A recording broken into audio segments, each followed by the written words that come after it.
Hey mathematics learners, welcome to Distance Learning with Lee, where I make learning mathematics super easy. On today's video tutorial, we are going to be going through the properties of a hyperbola part 2. In this video tutorial, guys, we are going to be focusing on how you get the lines of symmetry of a hyperbola. We are going to be looking at how you get the domain of a hyperbola, and we are also going to be looking at how you get the range of your hyperbola, right? Before you watch this video tutorial, guys, please make sure that you have watched part 1 of the properties of a hyperbola, right? Because in that video tutorial I discussed how the value of your a, right, affects the position of your hyperbola in your Cartesian plane, right? When I talk about the value of your a, I am talking about if you're given a hyperbola. We know that the general formula of a hyperbola is given in the form of y, which is equal to a over x plus p plus q, right? In that video tutorial, I spoke about how this value affects the position of your hyperbola in your Cartesian plane. If your a is greater than 0, then we know that your hyperbola will be in the first and in the third quadrant. We spoke about if your a is less than 0, then your hyperbola will be in your second and in your fourth quadrant, right? We also in that video tutorial, guys, I also spoke about how you get your vertical and horizontal asymptotes from the given equation of a hyperbola. So please, guys, make sure that you do not take that video tutorial for granted. If you really want to understand what is going on when it comes to the properties of a hyperbola, please make sure that you watch part 1 and part 2 of the properties of a hyperbola, right? So before we get started with the video tutorial, guys, please make sure that you are subscribed to the channel. Please make sure that you click on that notification bell so that you get notified every single time I upload a new video tutorial. And also please make sure that you give this video tutorial a huge thumbs up, because that really helps the channel grow and it helps the channel reach more learners that want to better their mathematics marks. All right, so guys, without any further ado, let's get started with today's video tutorial.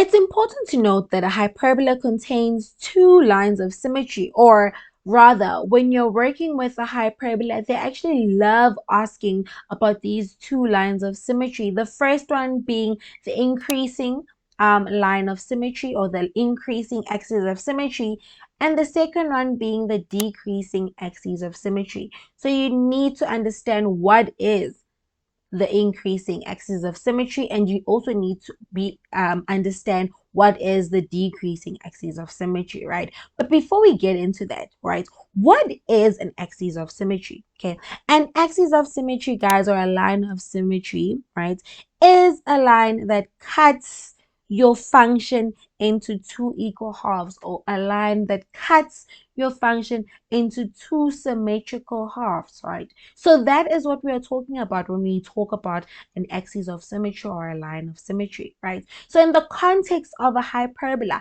what would then be the increasing axis of symmetry and the decreasing axis of symmetry, right? So we'll start off with the increasing axis of symmetry, right? This would be the increasing axis of symmetry, right?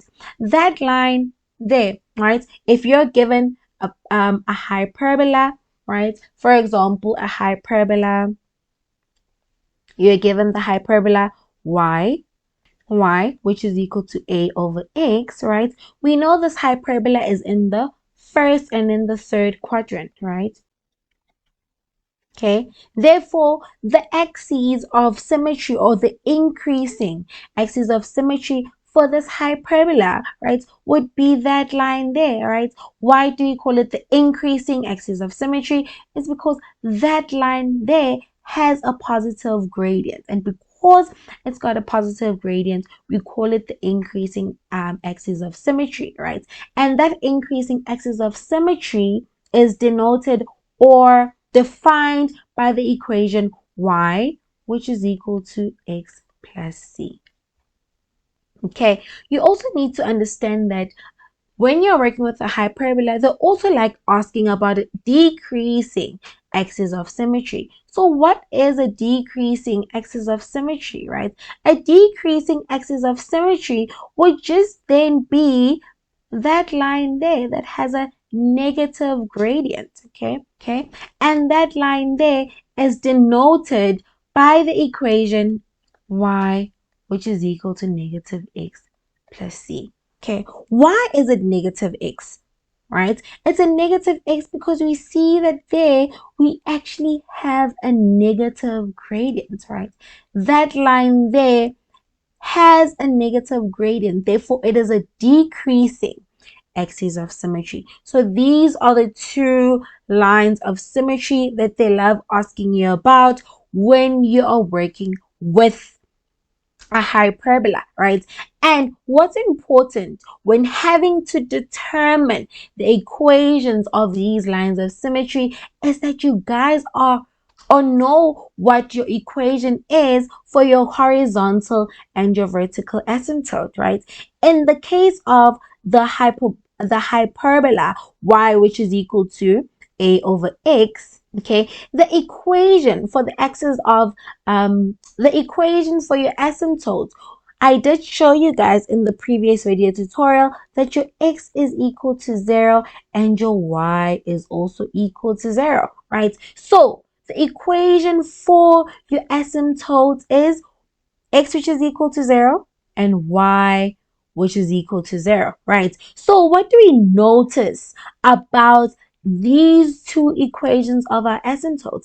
These two equations of our asymptotes actually intersect at our origin, right?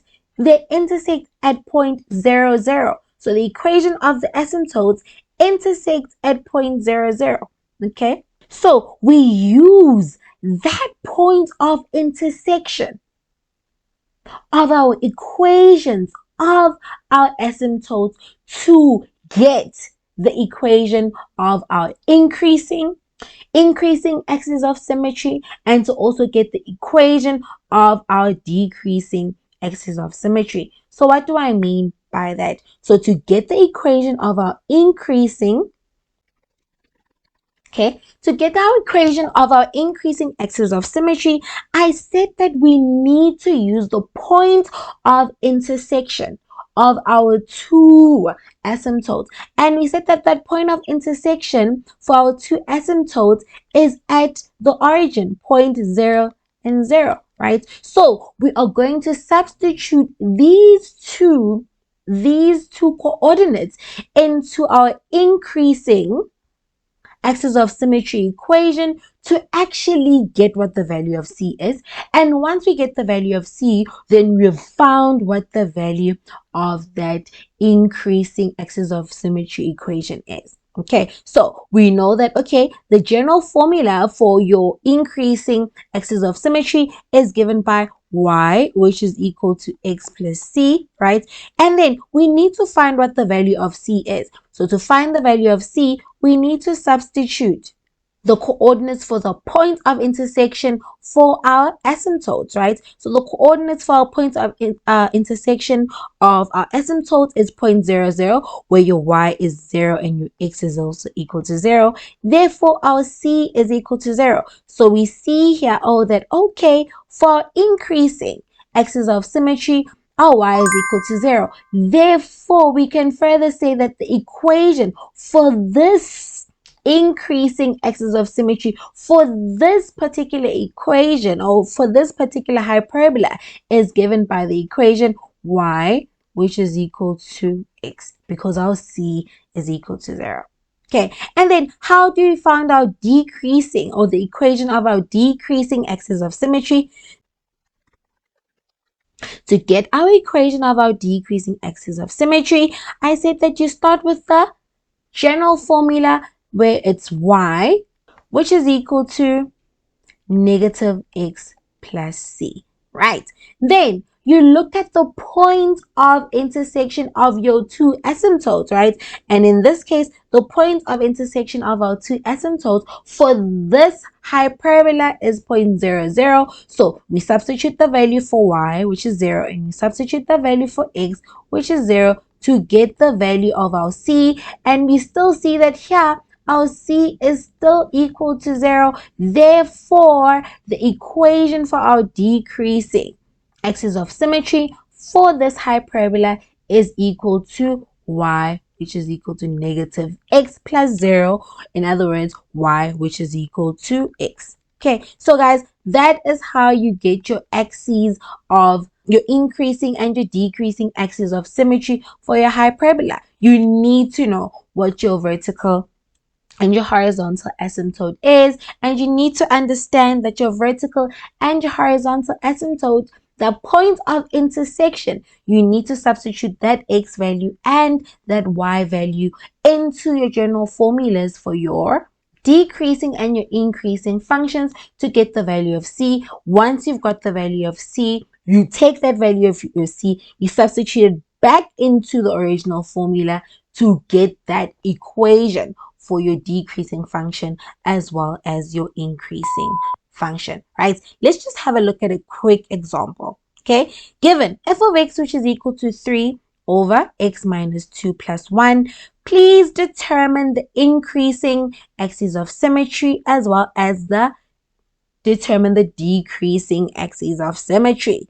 First thing that you guys need to know, or the first thing that you guys need to do, is we need to get the asymptotes, right? So how do we get the asymptote, guys? We know that this expression here gives us our vertical asymptote, right? So x, okay, x minus 2 is equal to 0. So our vertical asymptote is x, which is equal to 2. Okay, and then let's get our horizontal asymptote.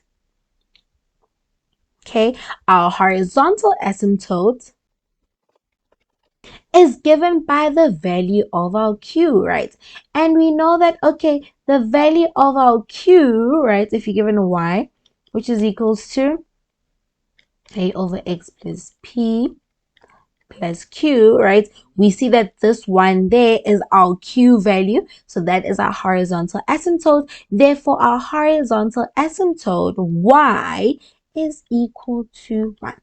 Okay, so we have our vertical asymptote and a horizontal asymptote, right? And then from what I explained here, right, the point of intersection of our vertical and a horizontal asymptote, right, is the coordinates that we need to use to help us get our increasing axis of symmetry as well as our decreasing axis of symmetry, right? So let me just show you how this function just quickly looks.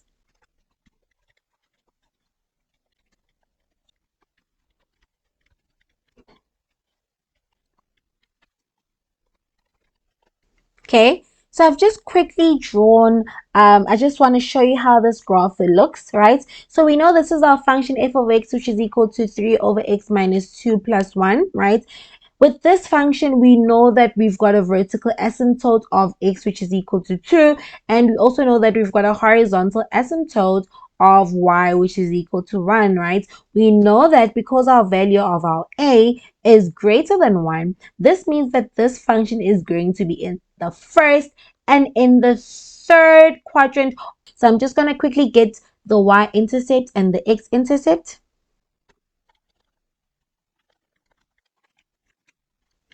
Okay, so here we see that when our x is equal to 0, our y is equal to negative a half, right? So that tells us that when our x is equal to 0, our y is equal to negative a half. That is where the function is going to be. Our y-intercept is going to be, and if you let your y equal to 0,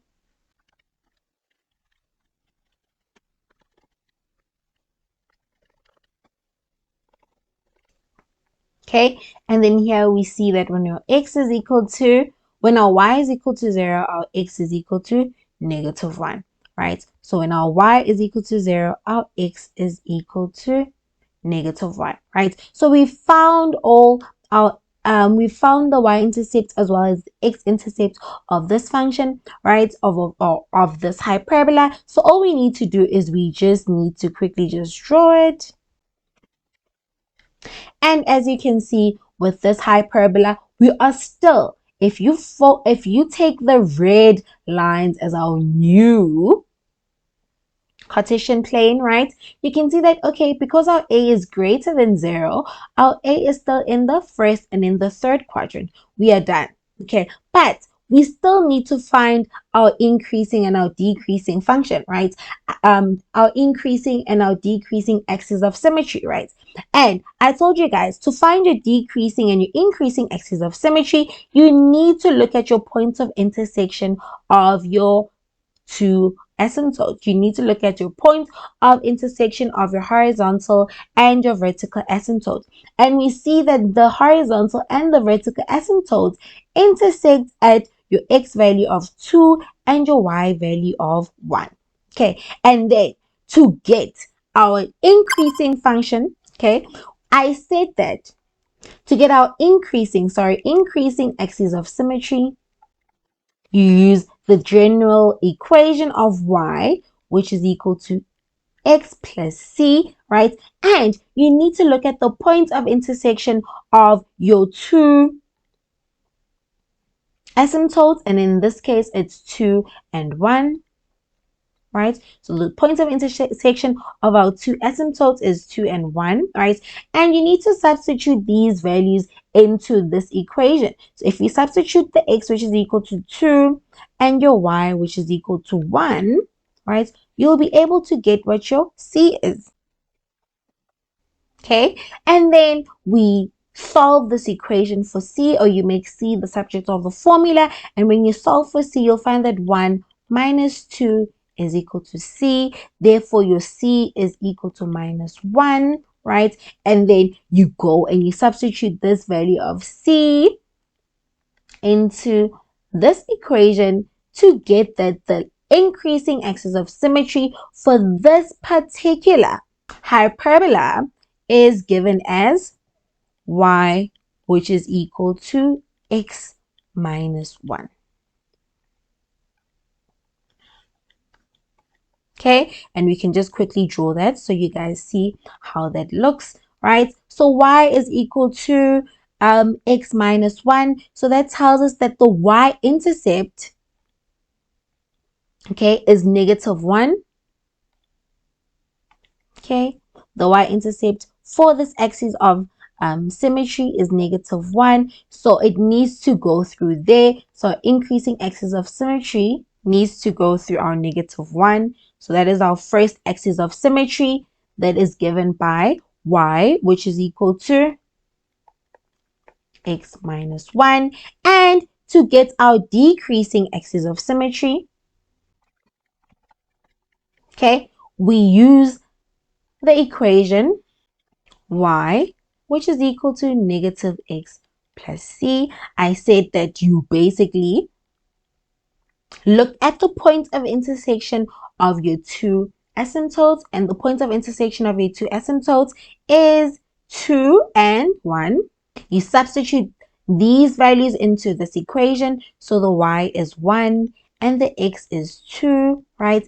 And you solve this equation for c, so it's 1 plus 2 is equal to c. Therefore, our c in this case for your decreasing axis of symmetry is equal to 3, and then you take this value for c that you've obtained and you substitute it into that equation again, giving you the equation for the decreasing axis of symmetry to be y, which is equal to negative x plus 3, right? So how would this look on our hyperbola?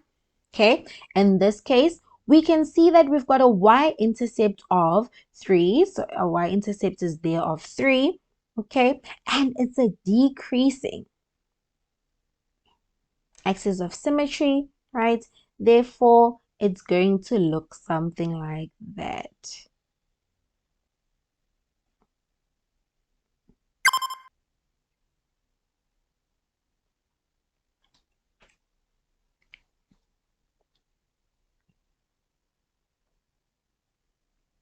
Okay, so that a new line that I've just drawn there, right? That is our decreasing axis of symmetry of y, which is equal to negative x plus 3. Okay, you can also check the x-intercept by just letting your y equal to 0. And when you let your y equal to 0, you should get an x of positive 3. Okay.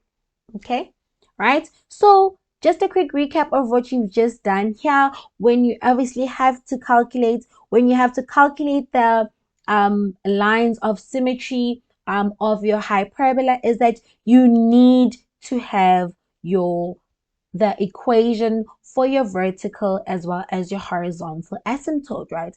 And then the point of intersection of your vertical and your horizontal asymptote, that point there is the coordinate that you're going to substitute into your equation for your increasing function and your equation, you substitute into your equation for your increasing axis of symmetry and your equation for your decreasing axis of symmetry to find the value of C. And once you found the value of C, you substitute that value of your C back into your equation, right, to get what the equation then is for your increasing axis of symmetry and to find what the equation then is of your decreasing axis of symmetry, right? You need to know the point of intersection of your two asymptotes, right? Now, let's move on. How do you get the domain of your hyperbola, right? A domain, guys, is a set of all the possible x values, all the possible x values that that function has is your domain, right? But then how would you get the domain then of a hyperbola, right? Just a quick and straightforward way in which you guys can remember how to get the domain of a hyperbola, your hyperbola, is that with your hyperbola, guys, we know that we've got a vertical.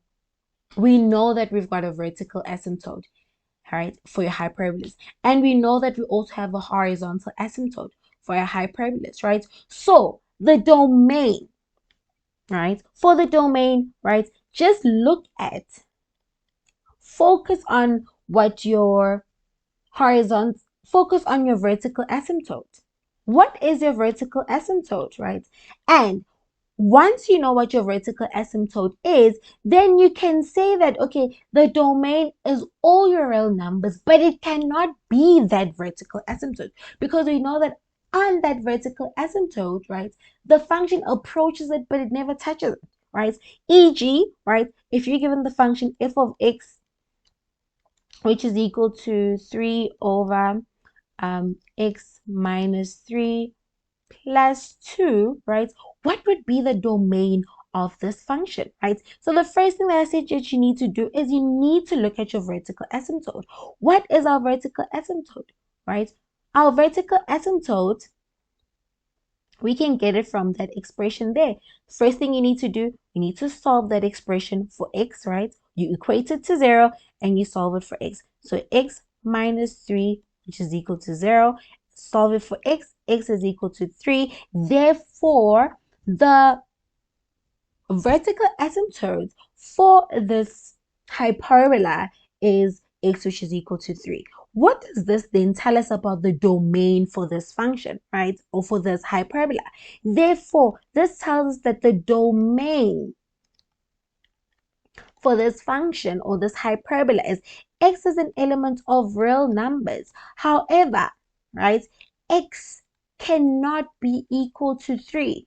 Okay, x cannot be equal to 3 because we know that when x is equal to 3, that is our vertical asymptote, right? We know that and x is equal to 3, right? So this is 1, 2, 3. When x is equal to 3, that is our vertical asymptote. And this function it never touches the vertical asymptote, right? And when y is equal to 2, this is 1, 2.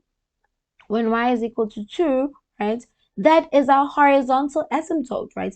And when you look at the range, the function never ever touches your horizontal asymptote, right? Therefore, also with the range, y will be all real numbers, but it will never be 2, because that is where you have your asymptote, right? And then approximately we know that this function is going to look something like this, but obviously you'll have to check your x and your y intercept. Okay, just so we are sure of how it looks, I'm just approximating. Okay, it can be like that, or it can be like this, Okay, you'll just have to check what the x and the y intercepts is, but at this point I'm just approximating how this function is going to look, right? But just to go back to what I was trying to explain here with the domain, right? X can never be, this function will never be, the x values for this function will never be equal to 3, because the minute you actually say that the x values for this function can be 3, you'll get an undefined value there. If you say 3 over 3 minus 3 plus 2, you'll get that you get a math error, because you cannot have an x value, that denominator cannot be equal to 0, right? So just always remember, when you want to find the domain of your hyperbola, you need to focus on that expression there, because that expression tells you about your vertical asymptote, and that expression cannot be equal to 0. Okay, that expression cannot be equal to 0. Okay, that expression cannot be equal to 0. Meaning, if you were to now continue solving this expression for x, you will see that x cannot be equal to 3. Therefore, the domain for this particular hyperbola will therefore be, the domain is an x is an element of all real numbers. However, x cannot be equal to 3, because we know that at 3, that is where we have our vertical asymptote, right?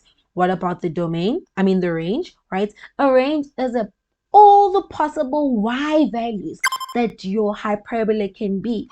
All possible y values that the hyperbola can be, right? So if I gave you an example of y, which is equal to 2 over x plus 5 plus 3, okay? What must we focus on when we're dealing with the range, okay? When we're dealing with the range, we need to focus on our horizontal asymptote. Why am I saying we need to focus on our horizontal asymptote? Because we know that our function can never touch our horizontal asymptote, right? So just quickly drawing what this function might look like. Okay, right? We have a vertical asymptote of x, which is equal to minus 5. Okay, and we've got a horizontal asymptote of y, which is equal to 3. Okay, we know that this function, the value of a, is actually greater than 0, so it'll probably be in the first and in the third quadrant, but obviously I'm just approximating at this point, it's not accurate, right?